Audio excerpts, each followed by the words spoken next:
Hey everybody, I hope you are doing well and welcome back to the channel. I hope you're having an amazing day. And Blizzard. as you can tell by the thumbnail and a few other videos that you see, it's like four parts of it. Yes, this is basically talking about Pirate Software. Specifically in this video, we'll be talking about his games. And Blizzard. for those of you who are about to say, oh, you're just hopping on the Pirate Software bandwagon. Of course I am. Who wouldn't? Like, this is really good content. It's the highlight, man. But we're gonna look at his whole game development, and as you can see on my screen currently, I'm on Steam, my own account. But you type in his game called Heartbound, you can see that it's overwhelmingly negative. And then he responded on Twitter saying, "Oh, I'm not working at Off-Brand Games anymore. People were attacking the games we were publishing because of me." And it's like, no, dude, we were specifically targeting your game. Why would we want to? Like, here's the example. See, I'm on Steam right now, and you can see I just looked up his game Heartbound, which is like Deltarune and Undertale inspired. Which, mind you, this dude quote unquote has 7 to 5 years of experience and worked at Blizzard. I think he did. Blizzard, 7 years, yeah. But let's go to his, company that he just left, Off-Brand Games, and see their recent reviews. And as you can see, the only negative reviews are just like two, three people saying, "Oh, this game needs some improvement," or "This game needs some work to it." Other than that, there's no overwhelmingly negative reviews. It's very much like, "Hey, I didn't like it. There's some stuff wrong with it." So yeah. Which, not gonna lie, I figured out they actually made Rivals of Ether, which, hey, Ronald McDonald, best main out there. But yeah, if you go back to his game Heartbound, you can see that it's overwhelmingly negative. So let's take a look at that real quick. And as you can see already, one of the reviews is just hitting hard because this game is legitimately a scam by a streamer who wants to wear game development as a costume. The game has been development for 10 years. It has barely 2 hours of content. The only reason I have more than 2 hours game playtime is because of the false advertising its creator peddled on YouTube and YouTube Shorts. And every time, in which I'm like, hey, if you're gonna market a game and like you say it's like a finished product, as the reviewer is saying, like at least be honest about it. Like, hey, it's an early access, which yeah, that's fair, but at the same time, it's like you're saying, "Oh yeah, the game's pretty good. The game's coming out soon. We're doing, dev streams," but the dev streams are basically him being like, "Oh, you should donate money to me. You should pander your hard-earned coin and give it to me." Like, goodness, man, like do something. In which one of the comments did say, "Oh yeah, developer is on par with the underrated, but in development for 7 years and still hasn't finished because the dev streams for 15 hours a day," which is true. This dude streams for about 12 to 15 hours a day or a given stream, but that's like fallen off significantly. But no, between him and Yandere Dev, I feel like Yandere Dev actually had a somewhat finished product. He just kept adding more and more stuff and saying, "Oh, it's almost done. It's almost complete. You can almost play the game." But at the same time, his code itself is trash. We'll get into that real soon.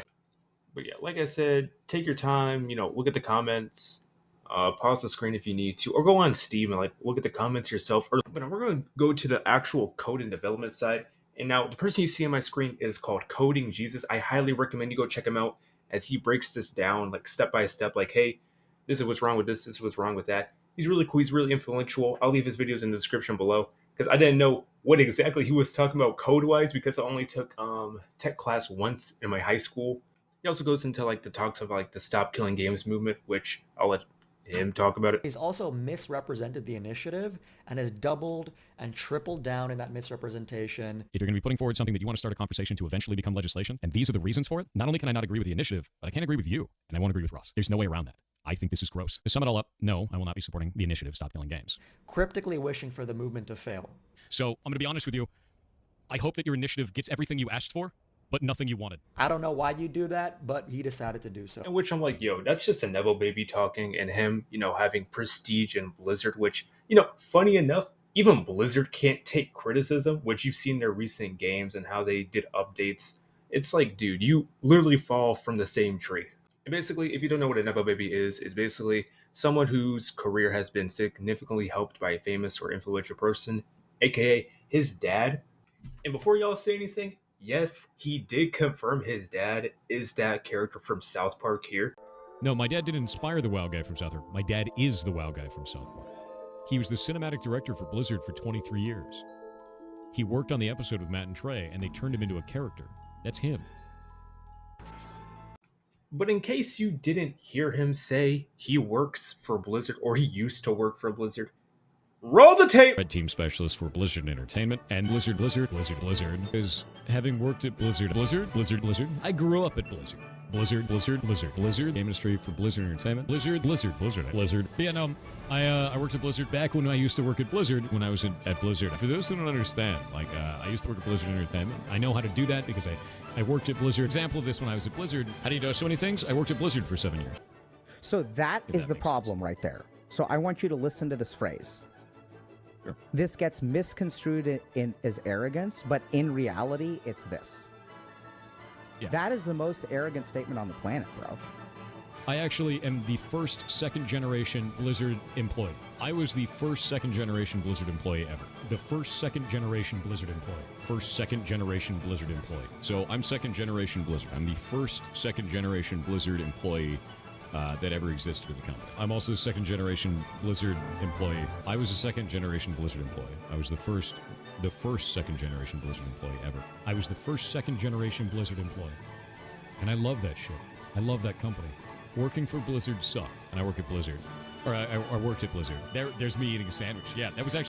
Dude's proudly boasting he's a second-generation Blizzard employee because of his dad. I don't get it. That's not more of a nipple baby. What can you ask for, man? Really wrong about this, and I don't even need to be a game dev to understand that.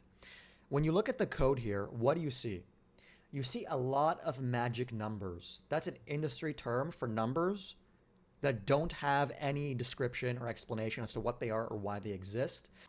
But what I got from that was just basically, hey, this code is trash, is what he said. But yeah, other than that, I say go check out Coding Jesus. He really breaks it down. And I'm also have trying a to lot of true or review it false, which myself. is not descriptive at all. When you look at any function call as another developer, you should understand what's going on without needing to read through the implementation of the actual method itself. But I'm I don't understand this, but he is C++ certified, so even himself is he knows what he's talking about. But yeah, other than that, we'll be talking about him being a narcissistic, sociopathic liar on Shy Bionet. All right, see you next time.